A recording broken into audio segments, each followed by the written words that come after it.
देखिए, ये voter ID का जो बखेड़ा है ये अभी शुरू हुआ है पिछले 2-3 हफ्तों से। एक बात समझने की है, वोटर आईडी कौन बनाता है? वोटर लिस्ट बनाने की जिम्मेवारी चुनाव आयोग की है, जो एक संवैधानिक संस्था है। वो हमारे आपके या किसी दल के अधीन नहीं है। हर साल उनका काम है कि जब भी चुनाव हो तो एक संशोधित वोटर लिस्ट बने, उसकी शुद्धता, उसकी स्वच्छता बनाए रखना चुनाव आयोग का काम है। अभी 1.5 वर्ष पहले बिहार में चुनाव हुआ, पूरे देश में चुनाव हुआ। उसी वोटर लिस्ट से देश की पार्लियामेंट का जो सबसे बड़ा सदन है, इस देश का लोकतंत्र का सबसे बड़ा मंदिर है, जिसके जरिए यहाँ के प्रधानमंत्री का चुनाव हुआ है, उसी वोटर लिस्ट से उनका चुनाव हुआ। अब आप कब बता रहे हैं कि वो वोटर लिस्ट फर्जी है, तो क्या चुनाव आयोग ये स्वीकार करने को तैयार है कि जो पार्लियामेंट का चुनाव हुआ जिसमें मोदी जी प्रधानमंत्री बने, वो वोटर लिस्ट सही नहीं था? क्या वो फर्जी लोगों के वोट से बने? और अगर लोकसभा चुनाव के बाद से फर्जी लोग आ गए, जैसा कि बताया जा रहा है सूत्रों के हवाले से कि नेपाली और बांग्लादेश के बहुत सारे लोग बिहार में वोटर लिस्ट में अपना नाम घुसा लिए हैं या बिहार में आके रह रहे हैं, तो इसका दोष, इसका जवाब भी एनडीए की सरकार को ही देना होगा।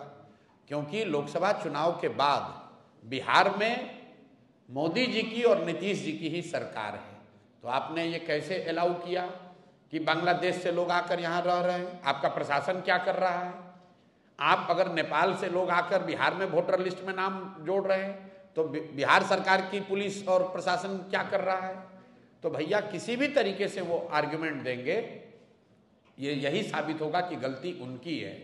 ये पूरा बखेड़ा इसलिए खड़ा किया गया है कि एनडीए को, सत्तारूढ़ दल को ये डर सता रहा है कि 30-35 बरस के बाद बिहार में लोगों को एक नया रास्ता दिख गया है, और खासकर उन लोगों को जो प्रवासी मजदूर हैं, जो गरीब हैं, जो इस व्यवस्था से के मारे हुए लोग हैं, जिनको इस व्यवस्था और इस भ्रष्टाचार से की वजह से जिनका जीना दूभर है, जो जानते हैं वो कभी भाजपा को, लालू को वोट नहीं देना चाहते हैं, अब लेकिन मजबूरी में देना पड़ता था, उनके सामने एक जनसुराज का नया रास्ता, नया विकल्प मिल गया है।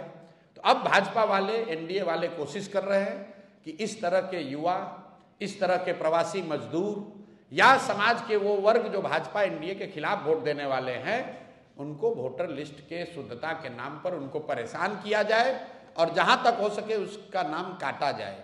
मेरा आपके माध्यम से लोगों से एक अपील है, आप घबराइए नहीं, कोई चुनाव आयोग आपका नाम नहीं काट सकता है। सुप्रीम कोर्ट का जजमेंट है, चुनाव आयोग को नागरिकता जांचने और तय करने का कोई अधिकार नहीं है। आप लोग भी ये समाज को जगाइए, बताइए। चुनाव आयोग को नागरिकता तय करने का अधिकार ही नहीं है। वो सिर्फ ये कह सकते हैं कि आप वो डॉक्यूमेंट लाइए जिससे कि वोटर लिस्ट में आपका नाम ऐड किया जा सके।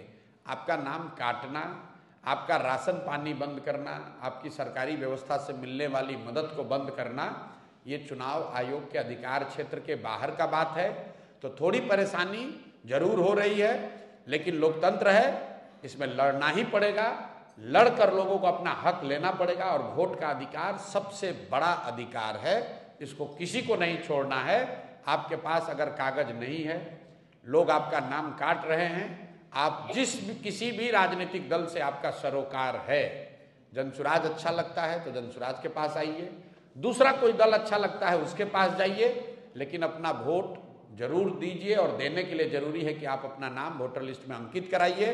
अगर आपकी पूरी क्षमता नहीं है तो जो राजनीतिक दल हैं वो आपकी आवाज बनेंगे, आपकी मदद करेंगे। बिहार का हर शहरी, हर नागरिक, उसकी जिम्मेवारी है कि वोटर लिस्ट में उसका नाम रहे, वो वोट करे, ताकि बिहार में लोकतंत्र को जिंदा रखा जाए। और जो भाजपा और एनडीए के लोग चुनाव आयोग के जरिए पिछले दरवाजे से जीत हासिल करना चाहते हैं, उनके मंसूबों को कामयाब नहीं होने दिया जाए।